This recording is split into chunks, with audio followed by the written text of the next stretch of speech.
Fala galera, bem-vindos a mais uma edição do programa Toque de Bola aqui da TV Arte, o Mundo em Suas Mãos. E hoje o nosso convidado é o Helder Campos, técnico do Sub-17 da Portuguesa Santista. Muito obrigada, Helder. Eu que agradeço a oportunidade de estar aqui, mandar um abraço aos amigos telespectadores do Toque de Bola. Uma satisfação aqui estar debatendo, falar um pouquinho mais sobre o futebol. Muito obrigada. E hoje a gente vai falar sobre as semifinais do Campeonato Paulista e sobre a final que já está decidida. E vamos começar falando sobre o primeiro jogo da semifinal, Palmeiras 0-0 São Paulo. São Paulo avançou nos pênaltis em pleno Allianz Parque, coisa que São Paulo empatou 0-0, não tinha nem ganhado, nem empatado nunca no Allianz Parque e ganhou, passou nos pênaltis quando precisou, né? Eu acho que o São Paulo se ajustou, né, dos quatro grandes aí.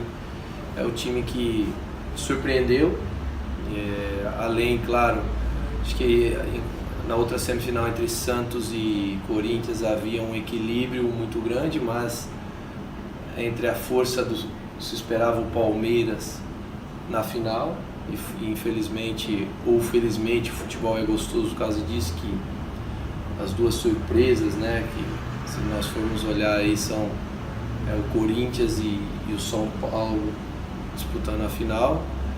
E para mim eu achava que os Palmeiras chegaria à final, mas não foi competente jogando com o apoio do seu torcedor.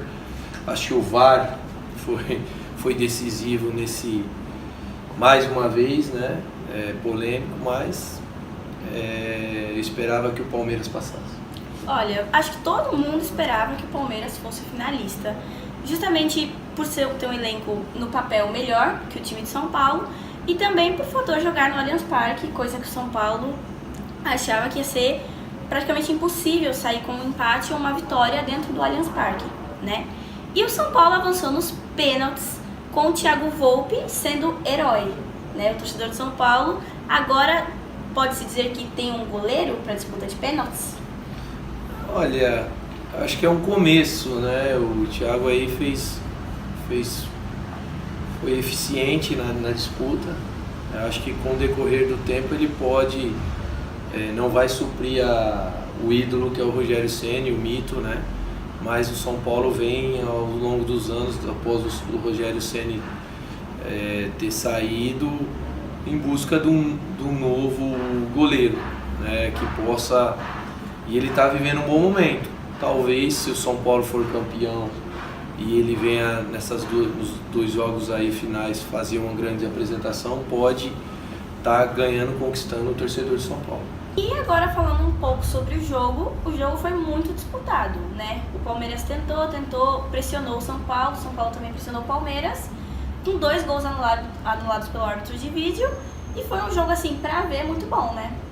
Sem dúvida, muito tenso, né? Para quem está assistindo, acho que ainda mais os palmeirenses sofreram bastante, porque a expectativa em cima da equipe do Palmeiras era de que chegasse às finais do Campeonato Paulista, e o jogo muito equilibrado, porém eu acho que o Palmeiras não soube aproveitar as oportunidades, e o São Paulo veio com a proposta de realmente tentar achar uma bola e levar para os pênaltis. E nos pênaltis nós sabemos que entra o fator emocional, entra o fator de momento ali, e a pressão com certeza fica para o time da casa, né? E o São Paulo foi mais feliz e chegou à final. E muitos dizem, eu também acredito, que é a classificação merecida para o São Paulo, né? O São Paulo fez por merecer estar na final. Olha, pelo que vem apresentando, eu acho que mostrou uma evolução. E se fica o ponto negativo, por todo o investimento que o Palmeiras tem, por todo o elenco que o Palmeiras tem, se você colocar no papel, o elenco do Palmeiras é fortíssimo, não tem nem que questionar. Então, nem sempre o elenco forte chega. Então, nós temos exemplos aí de equipes que não conseguiram confirmar o favoritismo. E o Palmeiras, infelizmente, mais uma vez não conseguiu chegar. Talvez devido a alguns ajustes, não sei. Eu acredito que, vamos dizer que não era a vez do Palmeiras chegar na final. Não era a vez. E o Palmeiras eliminado, cresce muito a pressão para os jogadores e para o Felipão, né? Porque, dado o grande investimento do Palmeiras para a temporada de 2019 e vendo que o Paulista, na visão da torcida, era meio que uma obrigação, cresce muito a pressão para cima do time, né? Sim, eu acho que acende aí, vai depender agora dos resultados, né, nos próximos jogos do Palmeiras, mas acende uma luzinha aí de alerta, né, luz amarela, até porque o elenco é um elenco, vamos dizer, recheado de atletas com qualidade, de estrelas aí, que para controlar isso o Felipão só com resultados. Se os resultados não vierem, aí a coisa já começa a complicar no trabalho do treinador. No caso, por mais que o Felipão tenha um histórico, conhece o Palmeiras, conhece o ambiente todo ali, vai começar a ser questionado. E esse fator, já falamos dos jogadores que têm alto investimento, por mais que tenha alto investimento, o que falta para esses jogadores refletirem esse investimento em campo? Eu acho que está faltando mais conscientização, né? Eu acho que o Palmeiras, por todo investimento, os atletas terem mais um comprometimento, ter mais essa vontade de vencer. Então, talvez faltou um pouquinho mais de tranquilidade no jogo ou personalidade para fazer isso acontecer. Então, o São Paulo foi mais determinado nos dois jogos, por isso chegou à final. E pelo lado do São Paulo, que é o classificado, está de bem com a torcida agora, depois de tanta turbulência dentro do Campeonato Paulista, deixou a molecada ter espaço e mostrar que pode fazer serviço no clube do tamanho de São Paulo, né?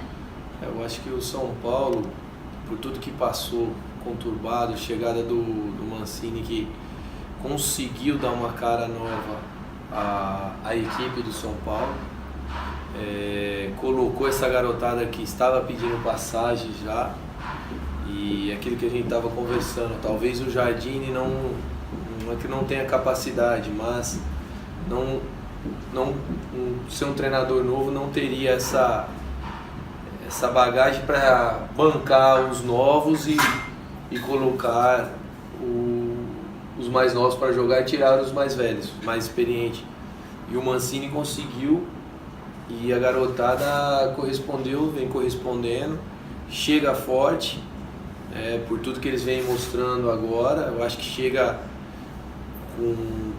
com mérito para a grande disputa e está aberto. Eu acho que o São Paulo pode surpreender novamente aí o Corinthians. E falando um pouco do São Paulo na final, vale lembrar que o São Paulo primeiro disputa a primeira final no Morumbi e depois na Arena Corinthians. Esse gás de ter conseguido, vamos dizer assim, calar a torcida do Palmeiras no Allianz Parque, passar no Allianz Parque, dá um gás para enfrentar com outra cabeça o Corinthians na Arena Corinthians? Sim, é uma motivação a mais. Eu acho que isso dá mais confiança, eles vão se preparar melhor, vão estar, e garotada motivada a alegria nas pernas, então não pode perder a ousadia. Então a gente tá vendo aí o São Paulo. Eu acho que o São Paulo vem forte. Eu tô para cravar aqui, que o São Paulo vai ser o campeão. Você acredita que o São Paulo então vai ser campeão em plena Arena Corinthians? Eu acredito que o São Paulo tem grandes chances de ser campeão, sim. Olha, e eu posso dizer que também acredito muito no São Paulo. São Paulo acho que vem para essa disputa contra o Corinthians, diferente na fase de grupos, quando enfrentou o Corinthians na Arena Corinthians, vem de igual para igual. Não tem agora uma diferença. Vem de igual para igual, se não até melhor que o Corinthians. Sim, até por causa do momento. Se for ver, o São Paulo cresceu nesses dois últimos jogos, e o atleta com confiança vai diferente para as partidas, e o Corinthians ao contrário. Então o Corinthians se encolheu, claro que decisão se iguala muito, mas eu acho que o São Paulo chega mais confiante do que o Corinthians na decisão. E nessa final, né, pelo lado do São Paulo, o essencial, você acha que é fazer o resultado no Morumbi? Ou não precisa ir tanto atrás no Morumbi e ficar tudo aberto na Arena Corinthians? Eu acho que o São Paulo tem que fazer o resultado quanto melhor, em casa no Morumbi. Se ele conseguir uma vantagem, ele pode ir mais tranquilo para a Arena do Corinthians. Então, eu acredito que o São Paulo, se conseguir fazer o resultado, vai chegar mais forte ainda para o segundo jogo. E falando assim na hipótese São Paulo campeão paulista, você acha que o mérito em questão do comando é totalmente do Mancini ou também virá alguma coisa para méritos do Cuca?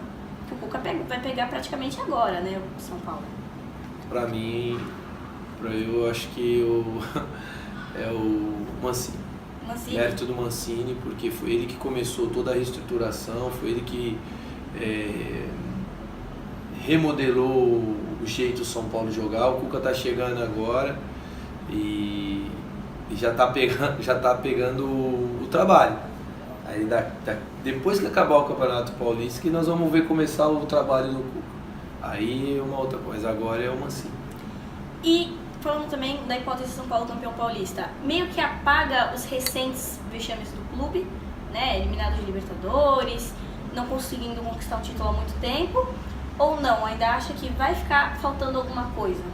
Não, eu acho que o São Paulo está precisando de um título para começar novamente a encaminhar, voltar a ter tranquilidade para trabalhar, né? Então estão nessa pressão de busca do título e a diretoria vem fazendo essas mudanças aí que a gente tem acompanhado de longe, saída de treinador, contratações, então não estão tendo uma diretriz aí diferente do Palmeiras, diferente do Corinthians, que segue um método de contratação, de planejamento de trabalho. Então o São Paulo mesmo vem conturbando. Eu acho que talvez com o título possa dar mais tranquilidade para o São Paulo trabalhar e buscar novamente o caminho que o São Paulo sempre foi, de grandes conquistas também.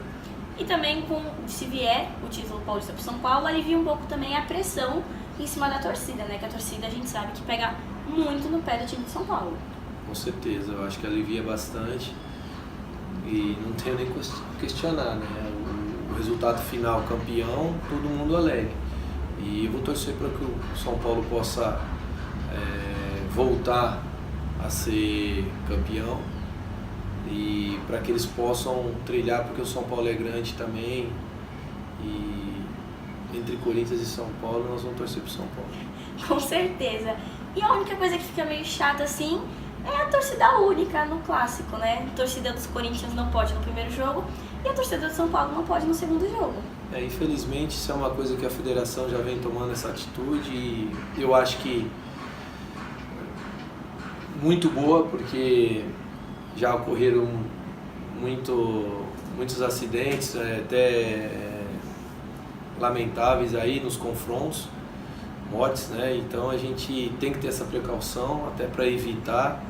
Infelizmente a nossa cultura, o nosso torcedor, ele não consegue separar muito ainda a paixão da razão e acaba indo para o lado negativo. Então tem que fazer essa separação, é justo e tem que ser assim. Para o futebol não é legal, mas para que evite maiores problemas, eu acho que está certa a federação. Esse foi o nosso bloco sobre o São Paulo classificado para a final do Paulista. Vamos para um rápido intervalo e voltamos já já.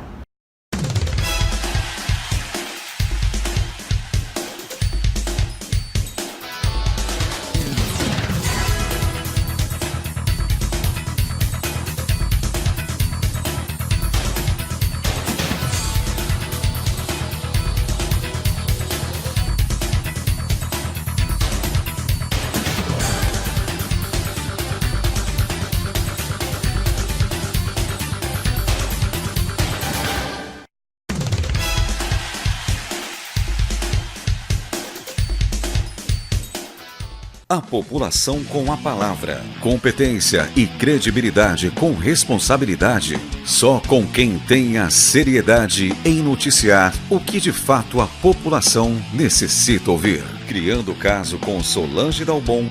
www.radioitvarte.com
Voltamos para mais um bloco aqui do programa Toque de Bola, hoje com o nosso convidado Welder.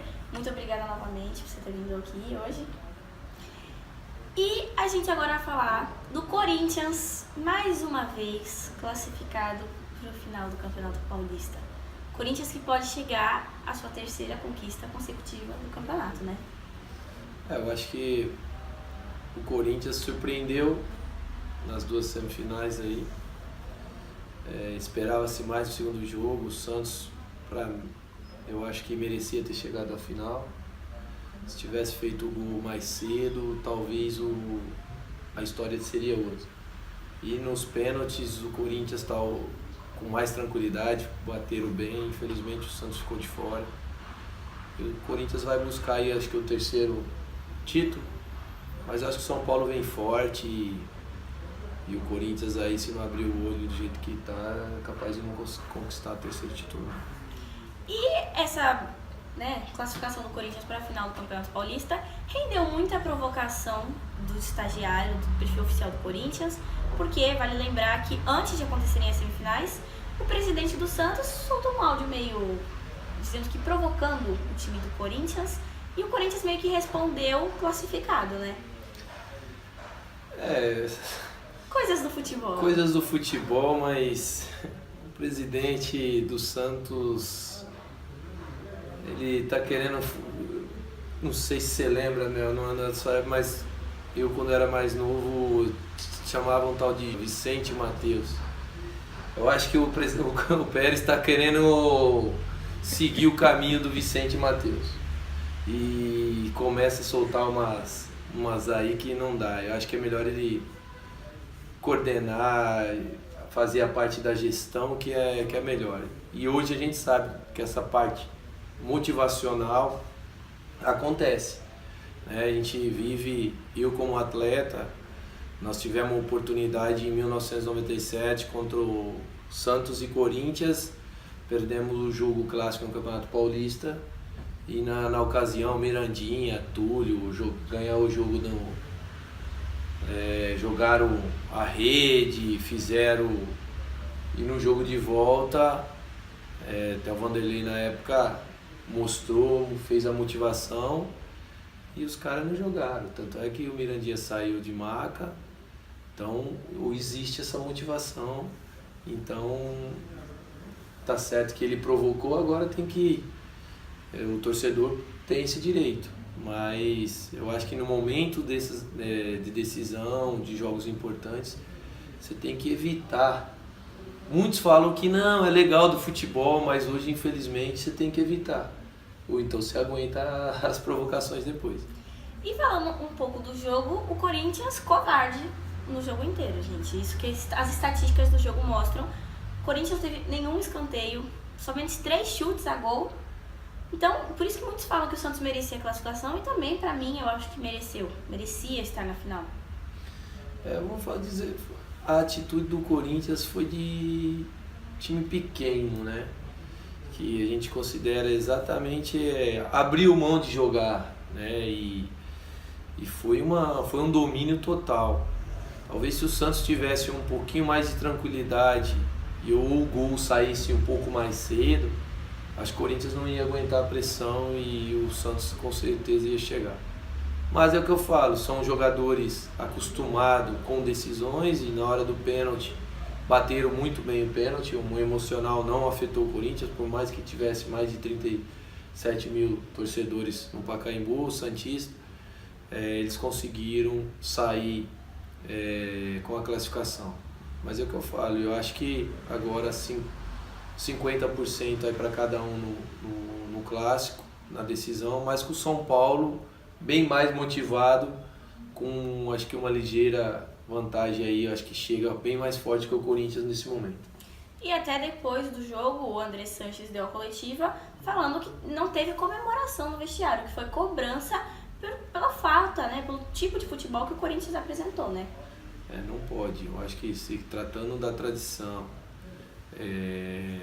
não pode abrir mão de jogar, né? Então eu acho que talvez a estratégia não deu certo do Carille e foi o que aconteceu, talvez que eu vou fazer uma analogia com a Portuguesa Santista no jogo contra a Inter de Limeira no primeiro jogo.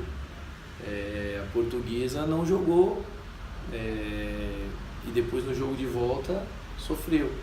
Então o Corinthians abriu mão de jogar no segundo jogo e sofreu mais, poderia ter sido pior.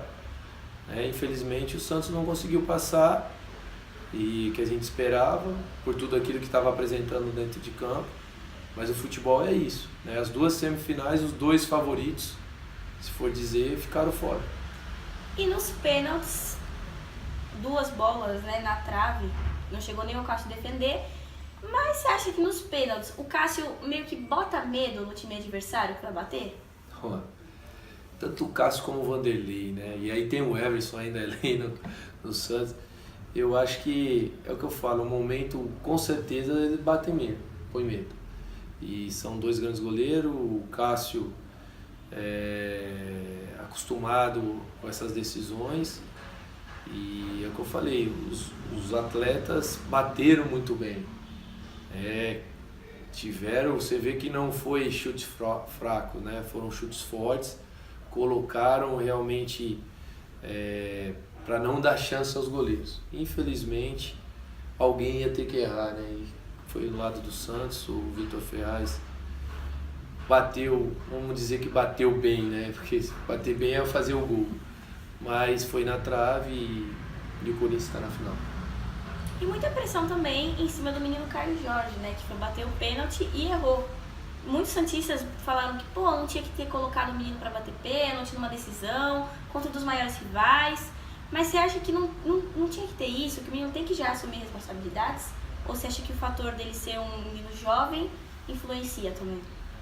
Se você for crucificá-lo por causa disso, era melhor então não ter batido. Mas o atleta, ele tem que, a partir do momento que ele está no profissional, ele tem que assumir a responsabilidade. E o Caio Jorge foi lá e assumiu a responsabilidade.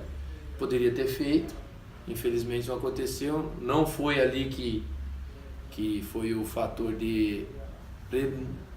dominante para a desclassificação do Santos. Aonde foi com o Vitor Ferraz. Ainda bem então que foi o capitão que perdeu o pênalti. Porque ali então agora tem que culpar o Vitor Ferraz. Eu acho que não é por aí, o caminho não é esse. O Caio Jorge é um futuro do Santos. Eu acho que tem que ter o apoio do torcedor, às vezes cobra porque quer chegar na final, quer chegar a ver o seu time chegar à decisão e ser campeão. Mas você não pode esquecer que o atleta ali, ele é a joia do clube. Então, é ele que pode vir ser ali um futuro para o clube. Então, nós não podemos crucificar um atleta jovem com potencial por causa disso. Eu acho que nós temos que ver o lado positivo. Ele foi lá e teve personalidade para bater. Muitos, às vezes, pode chegar ali na hora, não conhece os bastidores do jogo, chega ali na hora, ninguém quer bater, o menino vai lá e fala, eu bato. Então, quer dizer, isso mostra a personalidade. Ele já teve a personalidade de ir lá bater. Vitor Ferraz, por que não foi entre os 5, então? Que é o capitão. Então, chamasse a responsabilidade. Já vi muito atleta capitão e na hora do vamos ver não tinha jeito. Os caras foram bater porque foram passando a 7ª, a 6ª e a 8ª penalidade, e daqui a pouco ia ter alguém que ter que bater. Então eu vejo o lado positivo. O Caio Jorge tem personalidade para bater e o torcedor tem que ter paciência, não pode crucificá-lo não. E apesar da eliminação do Santos, a torcida aplaudiu o time quando saiu de campo. Muito satisfeita com o futebol do Santos, né? Com certeza, eu acho que tinha que aplaudir mesmo, né? Por causa que apresentou um grande jogo, fez um grande jogo, massacrou o Corinthians do início ao fim, tanto de posse de bola, como chegada na área, como números de finalizações, números de escanteio. O Corinthians não teve nenhum escanteio, chegou só 3 vezes, então foi um massacre. O torcedor tinha que estar satisfeito e não pensar em crucificar um menino por causa que errou um pênalti. Não foi ele o causador. O problema é talvez não ter feito o gol antes, se o gol saísse antes, ou o jogo de ida na arena do Corinthians. Se o Santos consegue se impor um pouquinho mais, talvez não teria perdido o jogo e o resultado 1-0 estaria na final. E como a gente falou no outro bloco sobre São Paulo, a gente vai falar agora sobre o Corinthians. Como o Corinthians vem para essa final? Tendo a vantagem, vamos dizer assim, de decidir em casa. Eu acho que o Corinthians vem um pouco com a moral abaixo, né? E o São Paulo com a autoestima lá em cima. Porque tirou o favorito, que era o Palmeiras, por todo o investimento, jogadores de muita qualidade. E eu acho que, mas é final. Eu acho que vai vir a garotada, né, com um time já experiente do Corinthians para decisão. Mas eu acho que o embalo do São Paulo, eu acho que chega muito forte para ser campeão. Você acha que esse embalo do São Paulo na cabeça dos jogadores acharem que podem, isso pode influenciar, isso pode motivar os jogadores do Corinthians, como a gente falou anteriormente sobre motivações? Eu acho que o Corinthians vai tentar se impor, né? Igual o Palmeiras tentou, alguns atletas no jogo contra o São Paulo, intimidar os garotos não estão parecendo que o São Paulo está bem focado, tá sabendo o que tem que fazer e isso que é o mais importante para quem quer ser campeão. É quando você vê um elenco que está bem focado, o que a gente fala no meio do esporte, aqui no meio do futebol, que você vê aquela luzinha no fundo do túnel lá e você tem a chance, você tem que se agarrar naquilo. E o São Paulo viu essa oportunidade e vai tentar fazer de tudo ser campeão. E essa luzinha do fim do túnel, o São Paulo, vale lembrar, né, quase desclassificado, agora classificado para a final, mas o Corinthians também não fez uma boa campanha ao longo do campeonato. Pode ser que nem o ano passado, que surpreendeu na final, ou você acha que dessa vez pode acontecer o tropeço? Eu vou torcer pelo tropeço. Mas o Corinthians é o que eu falo, é um time acostumado às decisões, com grandes jogadores ali já, e vai ser 2 grandes jogos, tá? Acredito que o Corinthians deva tentar se impor nesse momento da decisão, mas é o que eu volto a falar, eu acho que o São Paulo está bem focado, então vai ser 2 grandes jogos. Espero que o meu palpite dê certo, São Paulo campeão. Eu também espero que o Corinthians tropece nessas finais. E esse foi o nosso bloco sobre as semifinais. A gente vai agora, depois, no próximo bloco, falar um pouquinho da Portuguesa, falar também um pouquinho sobre a carreira do Helder. E vamos para um rápido intervalo e voltamos já já.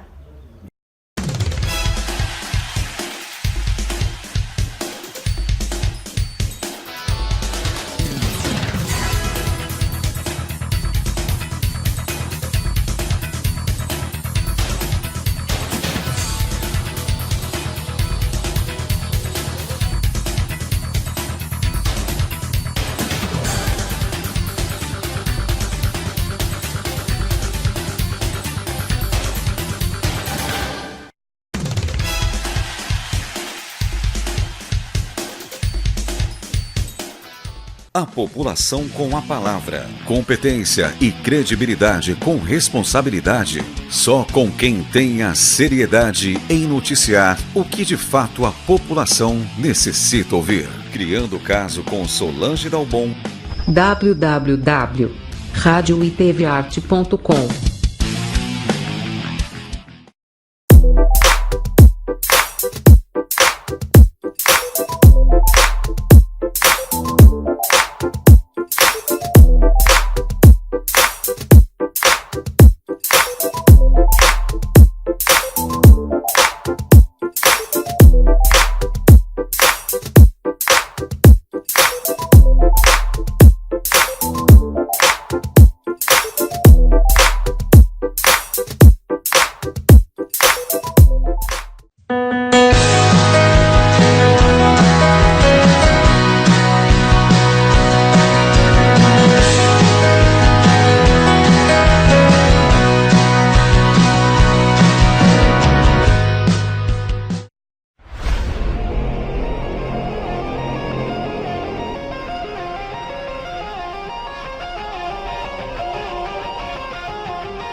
Voltamos para mais um bloco aqui do programa Toque de Bola da TV Arte.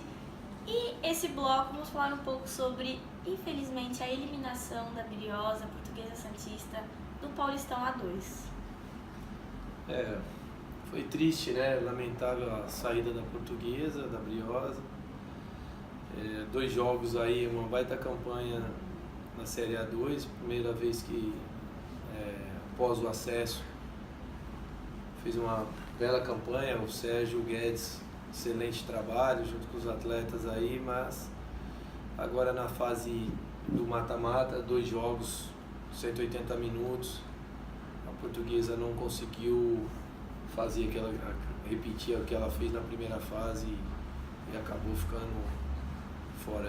É lamentável para nós que trabalhamos lá, quem estava torcendo, a expectativa, esperando que a Portuguesa pudesse subir, mas fica de aprendizado, né, para vir forte no ano que vem. O presidente aí também vem fazendo um baita trabalho, um excelente trabalho, o Emerson, e eu acho que tem tudo aí para que a Portuguesa continue trilhando o caminho aí. A gente espera que em 2020 a Portuguesa possa conseguir o acesso. E vale lembrar que a Portuguesa perdeu o primeiro jogo por 2-0 lá em Limeira e acabou empatando 2-2 aqui.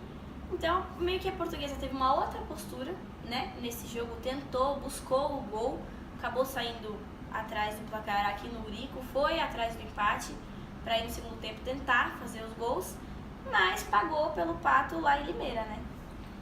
Infelizmente lá, eu acho que o gol logo no início desestabilizou um pouco os atletas, eles não esperavam tomar aquele gol. O que eu falo, o jogo ele tem 2 momentos muito cruciais, né? Que é o início do jogo e o final, quando você está fadigado. Tanto é que você for ver o gol que a Portuguesa toma, que já há um certo relaxamento, acho que não vai, o menino mesmo caído no jogo de volta consegue fazer o gol. Já entra a fadiga, já entra a desatenção, então o atleta às vezes não está já no melhor da concentração durante o jogo, e o início também. Lá foi diferente, o início nos prejudicou bastante, a Portuguesa, falo nós porque também como torcedor e trabalhando ali, a gente acaba se envolvendo mais, né, e torce para que as coisas aconteçam, que o profissional indo bem, com certeza a base também vai estar andando bem.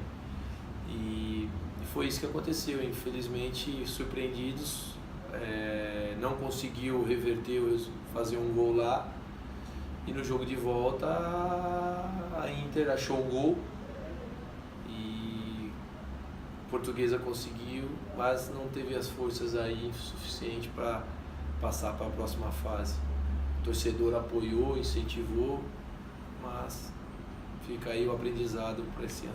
Por mais que seja triste, né, ser eliminado, tudo, você acredita que a eliminação agora, e já tendo frequentado esse ano a Série A2, serve como uma maturidade, um aprendizado para ano que vem chegar mais forte, mais estruturado, para poder ir mais longe da competição? Com certeza, eu acho que serve como aprendizado. Agora, não sei se o Sérgio vai continuar, né? Pelo que ele falou, ele está querendo sair. É uma pena, porque ele vive o clube, ele é da cidade. Graças a ele, a Portuguesa chegou aonde chegou. Claro, é um trabalho em conjunto, mas muitos atletas que vieram para a Portuguesa é devido conhecer o trabalho do Sérgio Guedes.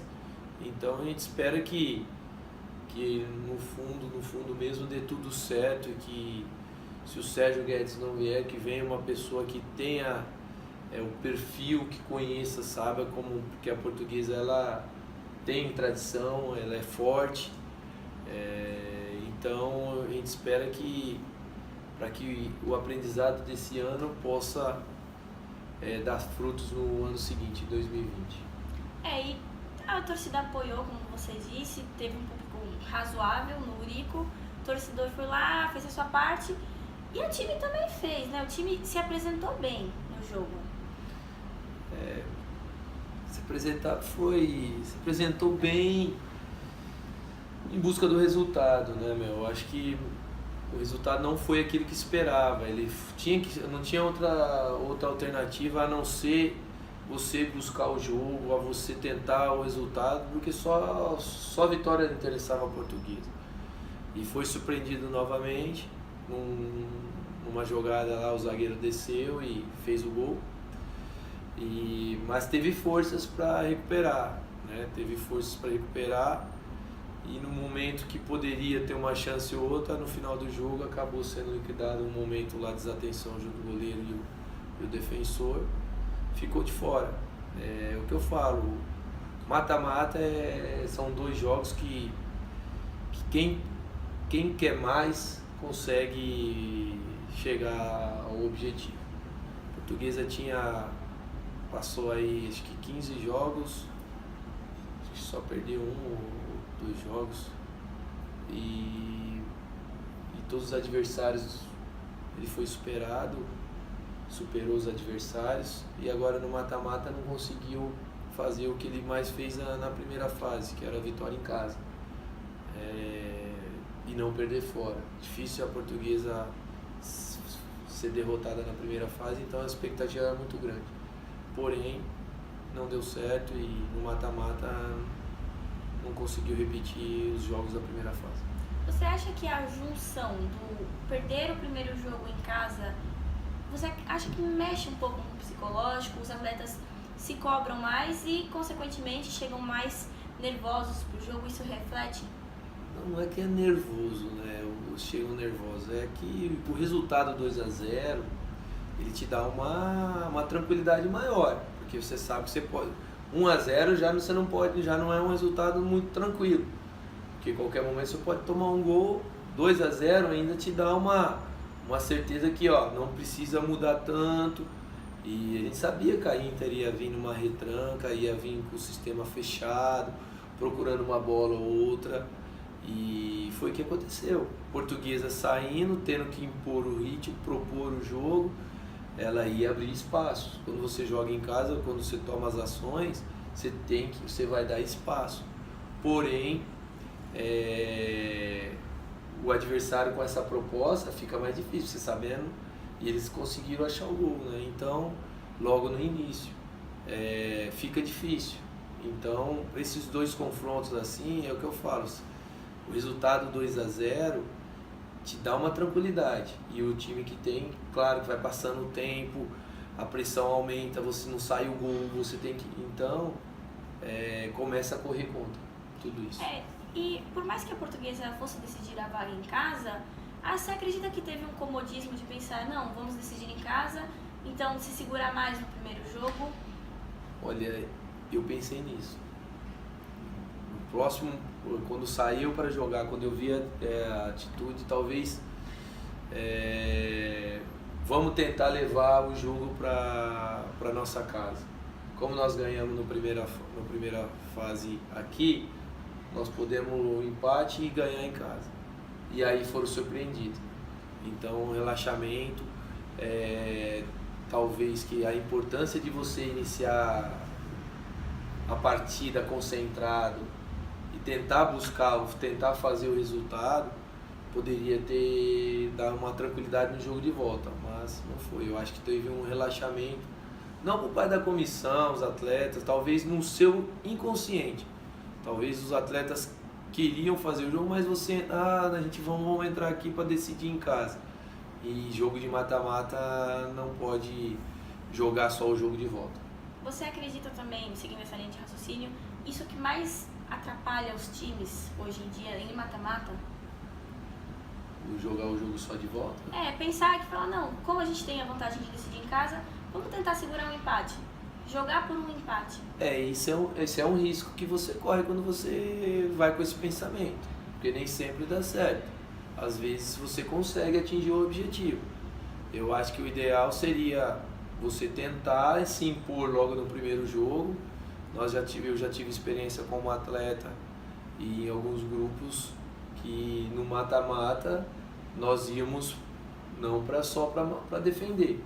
Tentar fazer o resultado, se o empate viesse, melhor. A gente tentava buscar o gol, porque sabia que só marcar e a coisa não vai. Tem aquele ditado, né? Tanto bate, né? Que até fura. Então, foi o que aconteceu. A gente viu aí o Santos ontem, o Corinthians na retranca, e infelizmente não deu certo para a Portuguesa. A gente fica triste, mas espera que o próximo ano esses erros não aconteçam e a Portuguesa possa chegar ao acesso. E como você disse, às vezes o inconsciente é o que atrapalha, né? Vale lembrar que a Portuguesa ganhou de Inter de Limeira lá em Limeira por 2-1 na fase de grupos, né? Mas não conseguiu repetir. E achou que nesse jogo de mata-mata falou, não, a gente já ganhou uma vez, por que não ganhar outra? E aí que acabou pregando a peça, né? E isso acontece muito no futebol, né? Quando há um relaxamento ou você não acredita que o adversário pode surpreender. Às vezes a gente fala que cada jogo é uma história, né? E cada jogo é diferente, por mais que você encontre o adversário que joga de uma maneira, mas cada jogo é uma situação diferente. E os atletas deveriam saber que aquele momento não ia ser o mesmo da primeira fase. Que agora, se entraram pensando assim, realmente que nós estamos deduzindo aqui, entraram errado, e tanto é que a Inter quis mais e chegou com méritos, né? Com méritos à semifinal. Porque também a gente não pode deixar de falar disso. A gente só falou que a Portuguesa jogou para isso, a Portuguesa quis, mas a Inter também tem seus méritos. Se passou foi porque soube jogar, né? Mereceu. Esse jogo de mata-mata, a Portuguesa não fez aquilo que nós esperávamos da primeira fase. E a Inter de Limeira jogou os jogos mas parece que foi merecido, vamos dizer assim. E a Briosa a gente fica lamentando porque a gente queria que a Portuguesa passasse, chegasse à semifinal, buscasse o acesso. Mas fica como aprendizado. Sérgio Guedes é o grande treinador, fez um grande trabalho junto com a diretoria, os atletas também. Se for ver a folha salarial da Portuguesa, é a mais baixa da competição, então você vê até onde eles chegaram. Então a gente às vezes quer mais coisas que aconteça, mas o futebol a gente sabe que também tem outros fatores que envolvem também muita coisa para que você consiga chegar. Mas eu acho que valeu de aprendizado esse ano aí. O ano que vem a Portuguesa vem forte. E a Portuguesa, como eliminada, você acredita que tenha favoritos a subir para a Série A1? Eu acho que o Água Santa e o 15, para mim, é os duas melhores equipes aí. São 3, né, que sobem, na verdade. Esse ano pode Agora aí eu talvez acho que a Inter aí, do jeito que chegou, passou pela Briosa, dá uma moral maior, né, e acho que ela também vai forte. Água Santa, Inter de Limeira e 15 Piracicaba. Muita gente também aposta bastante no Santo André, né? O Santo André também tem tradição. É verdade, né? Mas eu vendo as 3 equipes assim que eu assisti os jogos, acompanhei, vou ficar com esses 3 aí. Mas a tradição do Santo André, a força, ela é forte. Esse foi o nosso bloco sobre a Portuguesa Santista, infelizmente eliminada. E vamos para um rápido intervalo e voltamos já já.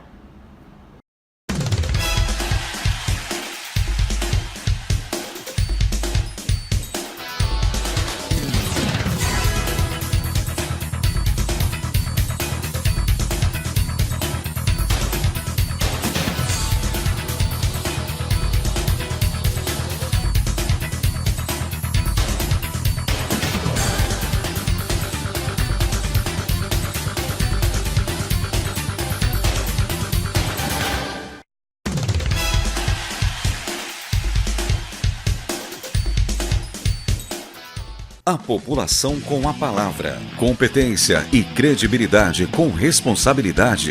Só com quem tenha seriedade em noticiar o que de fato a população necessita ouvir. Criando o caso com Solange Dalbon.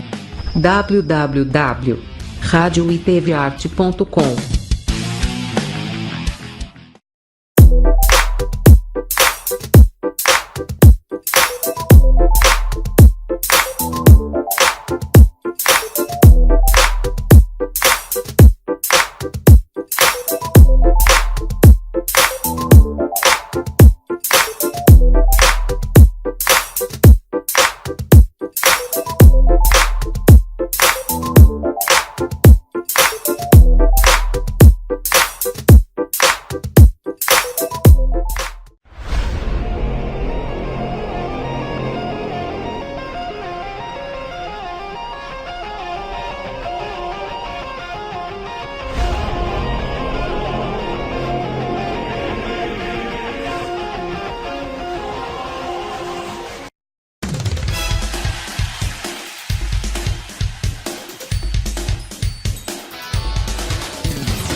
Voltamos aqui do rápido intervalo do programa Toque de Bola para o nosso último bloco, e um bloco para a gente falar um pouco sobre você, né? Você que agora subiu para o Sub-17 da Portuguesa Santista e estava desde 2016 no Sub-15. A grande pergunta é, você vê diferença? Como que você encara um trabalho e outro?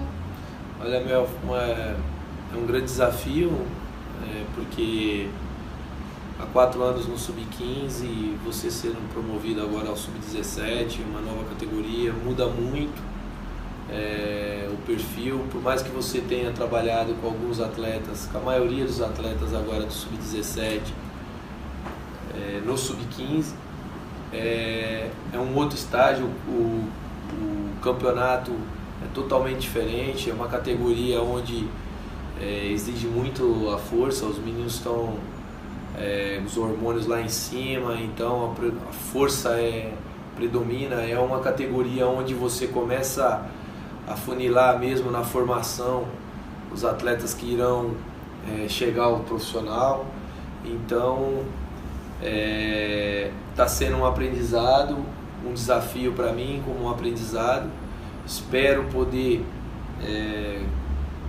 continuar trabalhando firme e forte, levar a Portuguesa à segunda fase, procurar continuar trabalhando, revelando os atletas que Esses últimos 4 anos conseguimos revelar aí no Sub-15 e agora no 17 não é diferente.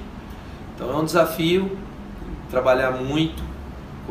Iniciamos a competição contra Mauá para que nós possamos aí levar a Portuguesa aí à segunda fase.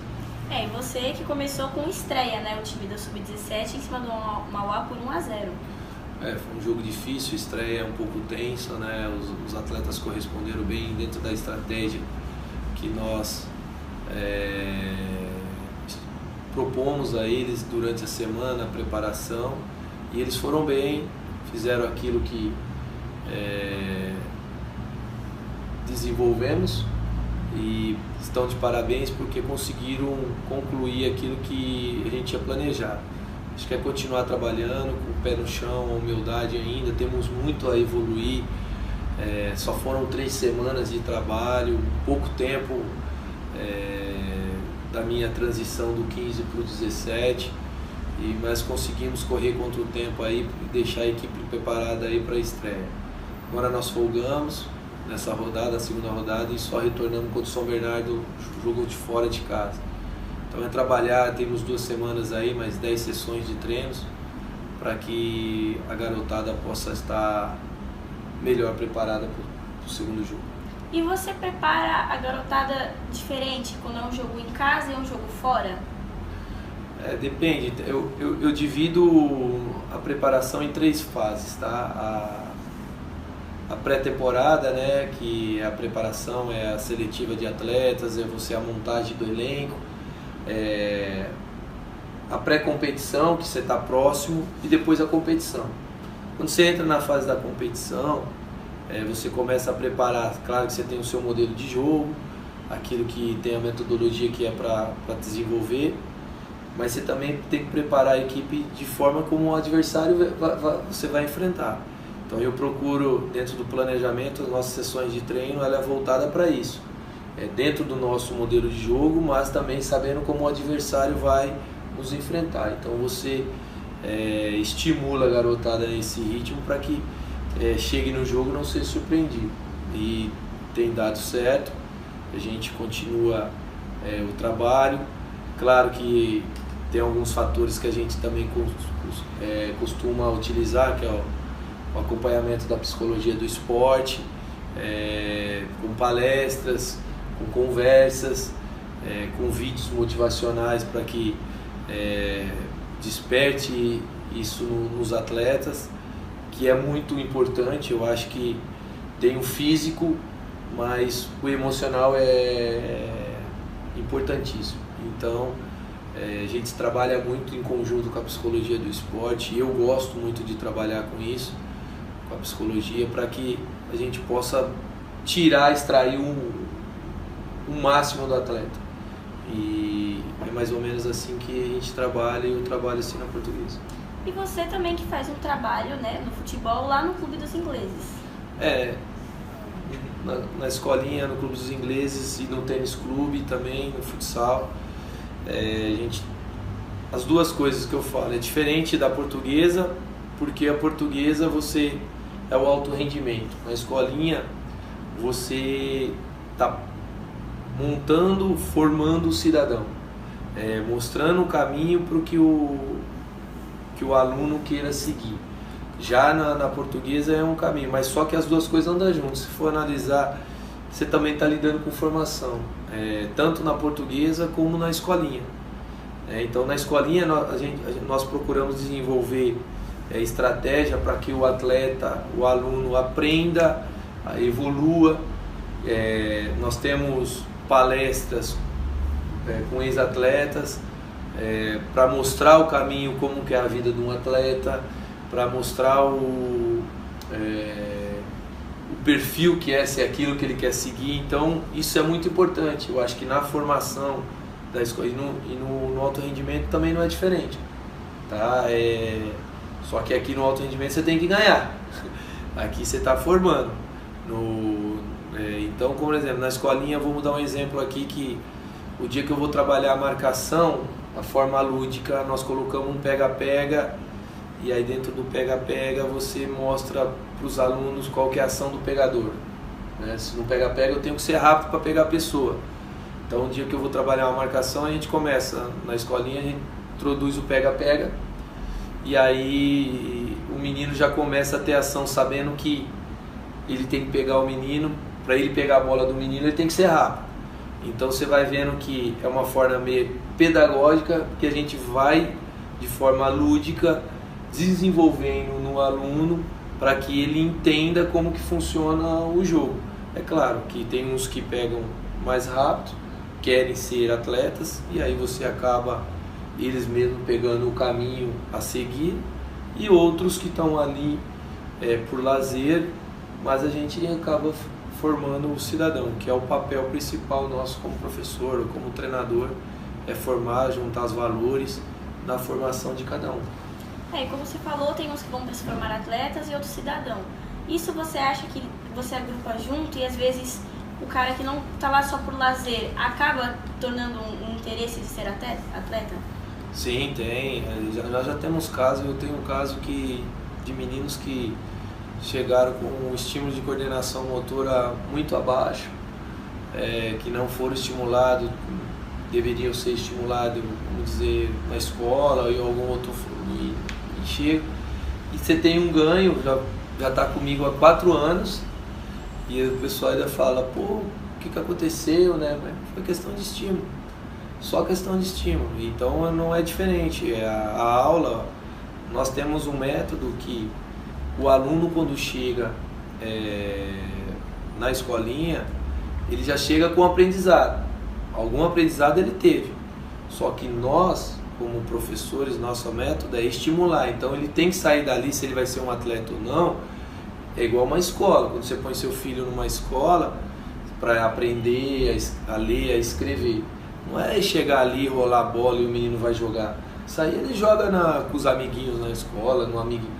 Não, nós estamos ali exatamente para montar. Então nós temos um planejamento, os alunos sabem que nosso treino, o nosso ciclo demora 3 meses de treinamento, aí ele se renova a cada 3 meses, cada aula é diferente, não é o mesmo objetivo, então nós trabalhamos conceitos e dentro do conceito ele está, por exemplo, o exemplo que eu citei do pega-pega, está lá, vamos dizer, na marcação.